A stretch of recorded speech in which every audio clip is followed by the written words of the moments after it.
Զրուցում ենք առողջության իրավունք իրավապաշտպան ՀԿ ղեկավար Անուշ Պողոսյանի հետ։ Տիկին Պողոսյան, հատկապես վերջին շրջանում մենք անդադար ահազանգեր ենք լսում այն մասին, որ մասնավորապես երեխաների շրջանում սուր շնչառական հիվանդություններով պայմանավորված նույնիսկ հիվանդանոցներում տեղ չկա։ Այսօր էլ արդեն առողջապահության նախարարությունը հայտարարել է, որ շրջանառվում են կորոնավիրուսային հիվանդության հարուցիչներ եւ այդ ամեն ինչի ֆոնին միայն այսպես զգուշացում է հրապարակել, որ պետք է տանը մնալ,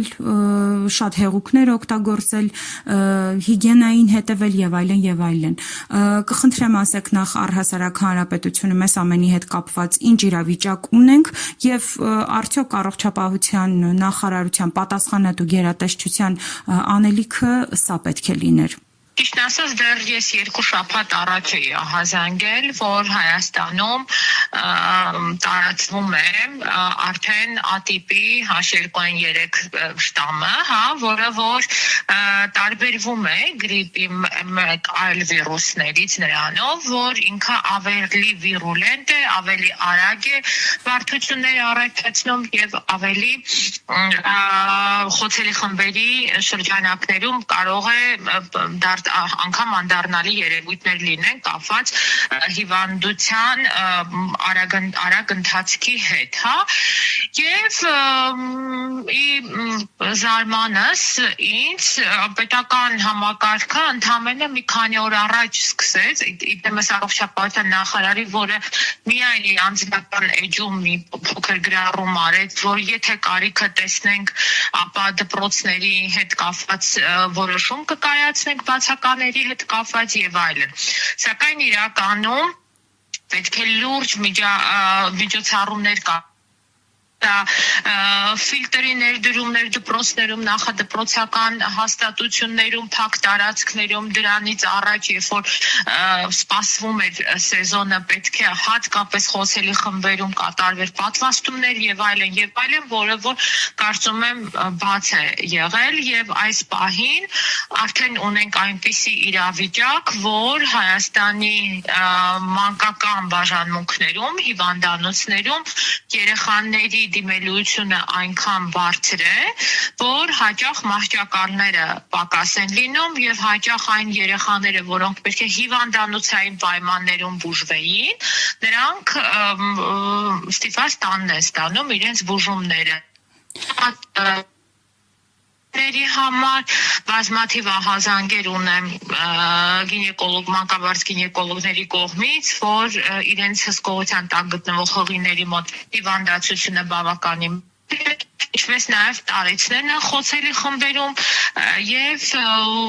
հատկապես քրոնիկ հիվանդություններ ունեցողները, դրանք դիաբետն է,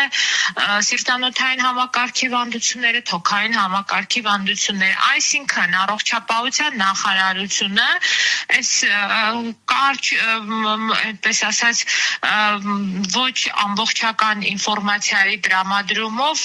կարծում եմ, որ ավելի խորացնում է խնդիրը, որովհետեւ իրականում հստակ պետք է դրվեր դպրոցներում բացակաների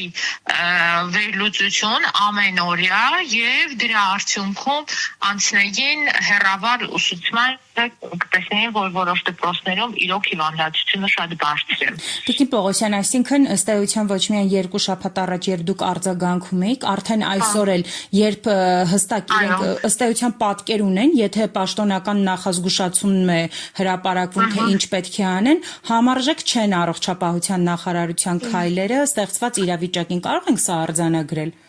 Ճիշտ ասած, այստեղ ոչ միայն առողջապահության նախարարության քայլերը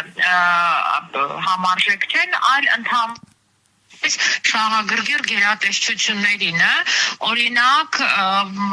տեսչական մարմինները դպրոցներում պետք է կատարեին դասարանների, միջանցքների, սանհանգույցների ջերմաչափում, որովհետև ջերմային ռեժիմի խախտումը էլ ավելի է խորացում երեխաների մոտ մրցակցություն վիրուսի ընկալունակության բարձրացումը, պետք է կատարվեր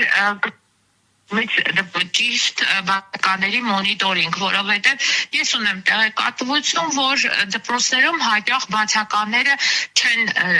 դրվում, երեխաների, այսպես ասած, ստատիստիկան չխախտելու համար։ Այդտեղ